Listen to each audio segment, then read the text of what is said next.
जाता हूँ, अगर प्रत्यक्ष गुरुदेव की अगर आशीर्वाद मिल जाता तो फिर क्या ही कहना, और उनका पग पग पे आशीर्वाद बना रहता है। मैं ऐसे पावर हाउस के लिए जोरदार देना चाहूंगा हमारे ग्रेट गुरुदेव श्री देवव्रत मौर्य गुरुदेव के लिए जोरदार देना चाहिए, जोरदार बोलनी चाहिए।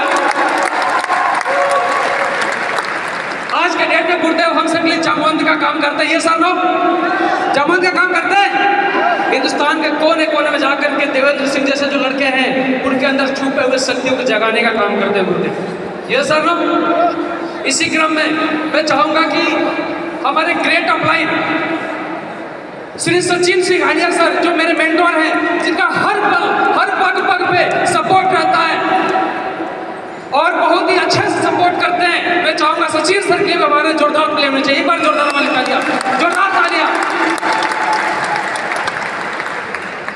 साथ ही साथ मैं एक बार जोरदार देना चाहूंगा मेरी प्यारी सी टीम के लिए, जो हर कदम कंधे से कंधा मिला करके काम करती है, एक बार बताने से हर जगह पे खड़ी रहती है, और अगर आज मैं हूं तो कहीं ना कहीं उनके ही वजह से, उनके वजह से मैं हूं, ये सर ना। तो एक बार मैं चाहूंगा मेरे प्यारी सी टीम के लिए भी जोरदार ताली होनी चाहिए सर। और मेरा परिवार हमेशा मेरे साथ होता है, इस व्यवसाय में सपोर्ट करता है। कभी भी मेरा परिवार ऐसा नहीं हुआ कि मुझे पीछे खींचा, चाहे मेरे माँ बाप हुए, मेरे भाई बहन हुए, मैं बात करूँ मेरी वाइफ, सभी का बराबर सहयोग रहता है। साथियों, वैद्यम आने से पहले मैं जॉब में था, मैं प्रोफेशन से एक इंजीनियर हूँ, जॉब में था एक जापानी कंपनी मित्सुबा। जॉब के दौरान मुझे नेटवर्क मार्केटिंग से रूबरू होने का मौका मिला। जैसे सभी की शुरुआत होती है इस व्यवसाय की, किसी न किसी व्यक्ति के माध्यम से इसकी जानकारी मिलती है, ये सब लोग कोई ना कोई बताने वाला होता है। मुझे भी किसी ने जानकारी दिया वाईटीएम के बारे में। ये बिजनेस देखने के बाद मैं सच बताऊं, मुझे बिजनेस बहुत ही अच्छा लगा। शुरुआत किया व्यापार को, प्लान दिखाना शुरू किया, लोगों से बात करना शुरू किया, क्योंकि शुरुआती जो दौर थी मेरे दोस्त, जानकारी की मेरे पास में अभाव थी। और मैं सच बताना चाहता हूँ, जब मैं शुरुआती दौर में लोगों को बताता था तो बहुत सारे लोग मुझे समझा के भेज देते थे, क्योंकि वो उम्र उतनी नहीं थी। बहुत सारे लोग बोलते थे कि बेटा तुम्हारा अभी काजू खाने के दिन है, काजू खाओ, करोड़पति के बनने के चक्कर में क्यों पड़ गए। जब भी मैं किसी को समझाता था तो वो बहुत सारे तरीकों की बात बोलते थे। हाँ, ऐसा नहीं है कि लोग मानते नहीं थे, कुछ लोग मेरी बातों को मानते थे, लेकिन बहुत सारे लोग बहुत तरीके की बात करते थे मेरे दोस्त। अब हुआ क्या कि एक बंदे के पास में प्लान दिखाने गया। हेलो, आवाज आ रही है क्या मेरी? क्लियर है?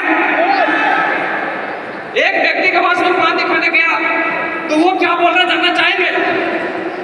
वो बोल क्या रहा है कि देवेंद्र जी, ये काम उनका है जिनके पास में कोई काम नहीं है, या फिर सर ये काम उनका है जिसके पास कोई जो ना अपना सेल्फ रिस्पेक्ट नहीं है, क्योंकि मैं किसी से जाकर के पैसे नहीं मांग सकता।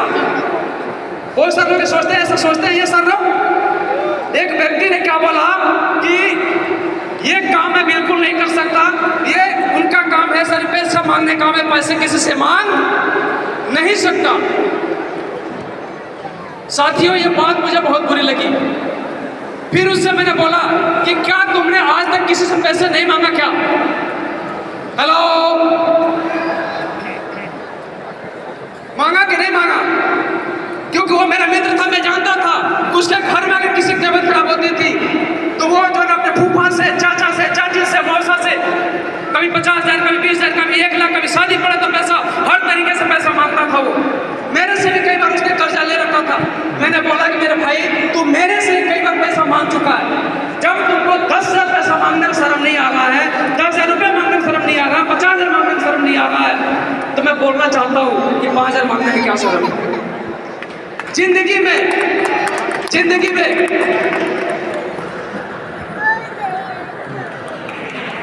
थैंक यू भाई, अपना टाइम अप होने वाला है। मैं अपनी ये टाइम अपना खत्म करता हूँ कहानी बता करके अपनी। मैंने उसे एक बात बोली कि भाई तू अपने मौसा से पैसा मांगता है, किसी की तबीयत खराब होती है तो, शादी पड़ती है तो किसी से पैसा मांगता है जाकर उधार, और जिंदगी भर तुझे मांगना पड़ेगा, क्योंकि जिस धंधे में है उस धंधे से कोई पैसा तो होने वाला नहीं है। लेकिन जिस व्यवसाय के बारे में बात कर रहा हूँ, इस व्यवसाय में अगर एक बार आईडी लगा दिया और सिर्फ 5,000 मांगने लगा मेरे दोस्त, मैं चैलेंज करता हूँ कभी किसी के सामने हाथ फैलाने की जरूरत नहीं पड़ेगी। मैं वादा करता हूँ दोस्त, एक बार 5,000 मांगना शुरू कर दे। साथियों, वो मेरी बात को नहीं माना तो क्या फर्क पड़ा, मैं वहां रुका नहीं, मैं लगातार चलता रहा, लगातार चलता रहा, प्लान दिखाता रहा। जो आया तो बहुत बढ़िया वेलकम, जो आया उसका वेलकम, और जो नहीं आया मेरे भाई भिड़कम, चल भीड़ नहीं चाहिए हमें। ये इस एटीट्यूड के साथ में काम किया, आए तो वेलकम नहीं तो भिड़कम, आए तो वेलकम नहीं तो भिड़कम, आए तो वेलकम नहीं तो भिड़कम, बस ये करता रहा। जो आया मेरे लिए उससे प्रभाव पड़ा, जो नहीं आया उसे मेरे दोस्त मेरे को प्रभाव बिल्कुल ही नहीं पड़ा, क्योंकि मुझे पता है कि दिन और रात दोनों जरूरी है, हाँ कि ना? क्योंकि दिन के बिना रात और रात के बिना दिन दोनों का वजूद है क्या?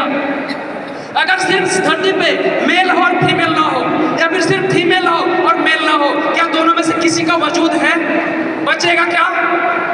हेलो, नहीं बचेगा ना? क्यों? क्योंकि नेगेटिव और पॉजिटिव दोनों जरूरी है। अगर हमारे मार्केट में नेगेटिव लोग हैं तो कहीं ना कहीं बहुत जरूरी है कि अगर सारे लोग सफल हो जाएं। सपोज करते हैं कि हमारे गुरुदेव बैठे हुए हैं, अगर यहाँ पे सभी लोग जो इस देश में सबके पास मर्सिडीज हो जाए तो गुरुदेव को चाहे हमें कौन पूछेगा? कोई पूछने वाला है क्या? क्योंकि सारे ही अमीर हैं, ये सर ना, तो अमीरों की भी वैल्यू तभी तक है जब तक गरीब लोग हैं, ये सर ना मेरे दोस्त। बाकी मैं थैंक यू अगेन बोलना चाहूँगा आप सभी को कि आप सभी ने मुझे पेशेंसफुल इतने देर से सुना। Thank you so much. And again अपने पूरे टीम को और पूरे व्हाइट परिवार को धन्यवाद बोलना चाहूँगा। बहुत बहुत धन्यवाद। Thank you so much.